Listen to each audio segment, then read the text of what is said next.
A local group is teaching Greensboro kids how to swim after school, on weekends, and holidays, and over the summer because Triad Amateur Swimming Association believes every child deserves the chance to learn to swim. TASA is the Triad Amateur Swimming Association, TASA for short. Started in 2019, originated in Winston-Salem, North Carolina, and the objective is to make it available to all kids of all ages in the Triad. So for you, what does that look like in practice?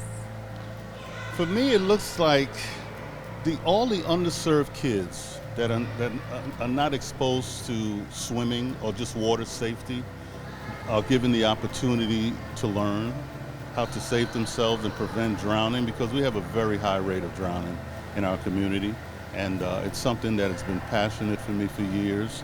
And this has given me the opportunity to reach those underserved kids and show them how to be safe in the water.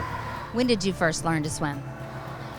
When I was a little boy. I'm from the Virgin Islands, and I went to school, and I never forget this. I had to write a paper about this, and that was one of the questions: when did I learn to swim?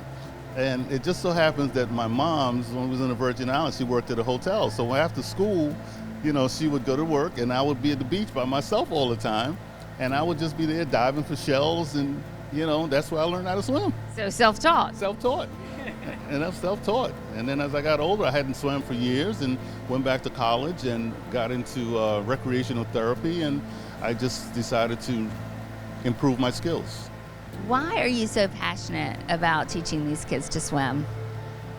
Well, one of the things that really inspired me to do this, as an African American, we push our kids to do certain sports, basketball and football, a little baseball here and there. There are other sports. Swimming is something that everyone needs to know how to do. Even they just know how to float on their back, even they know how to put their face in the water. And it became a passion of mine. A couple years ago, I was watching the Olympics, and I said, we need to get some more underserved kids in this water. And that's when I really started on this vision that I had. Carter, what have you learned at swim lessons these 2 weeks? We learned how to go underwater. We learned how to float. Were you a little nervous your first day? Yeah. Why?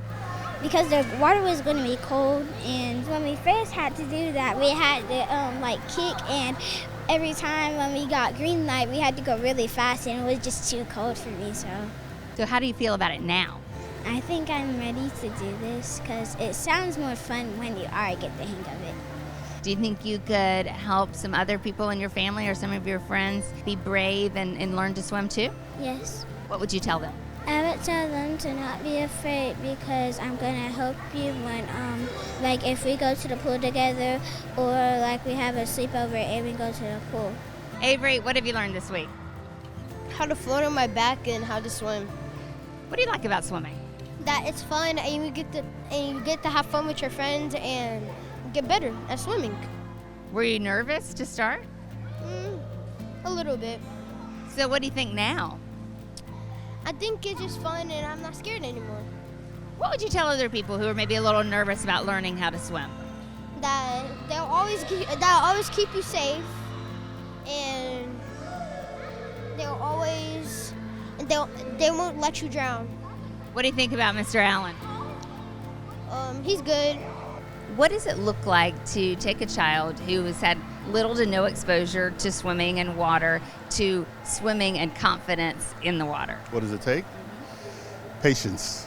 It takes patience and a lot of love, because sometimes you just have to hold them. Just hold them and be close to them and just talk to them, and let them know that they're in good hands. I have you, but I need you to do this. For example, one of the kids here, his name is Jacoby. For 2 days, all he kept saying was no, no, no, no, no. And I said, you know what, I got to work on him. So I carried him for a whole lesson. I kept him on my hip. And every time I needed him to do something, I said, Jacoby, put your face in the water. And I said, Jacoby, put your face in the water. I said, Jacoby, if you don't put your face in the water, I'm going to dunk you in the water. After that, he put his face in the water. Now he kicks and he does everything. And I went home that night and I sat in my car for a second and I was like, Thank you. Thank you. Because that's what it takes. It sounds like you're learning as much as they are. Oh, I love it. Because kids, you have to be patient with them. You have to be patient with them. I mean, when the crying starts, you can't get angry. You just have to love on them, give them a hug, tell them I got you, don't worry about it, I'm going to take care of you. And once they feel that you're there to support them, they'll try. They'll try. So tell us about what's happening here this week.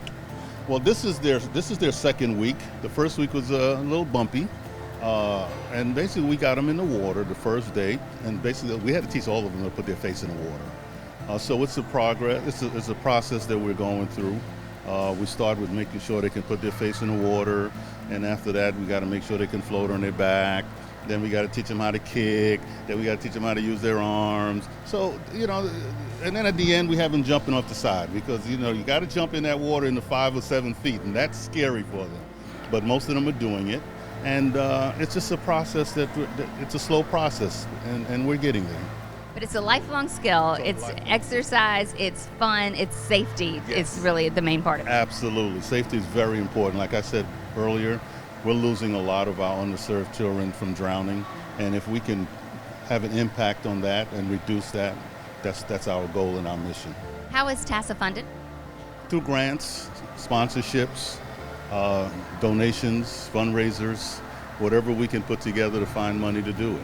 How can people get involved, and do you need volunteers in addition to donations? We always need volunteers, especially people that have the passion for what we do. It's not easy, but it's fun. And that's the best part about it. It's fun. How can people get involved? Just go on our website and call us. You can call me direct, or you can make a donation on our website. I would prefer that you call me direct because I like to speak to everyone to make sure that the passion is there for what we're trying to do. TASA needs partners to make all this magic happen. Partner pools like the one here at Greensboro College, volunteers, and donations are always needed. Find out more and get involved by going to swimtasa.com.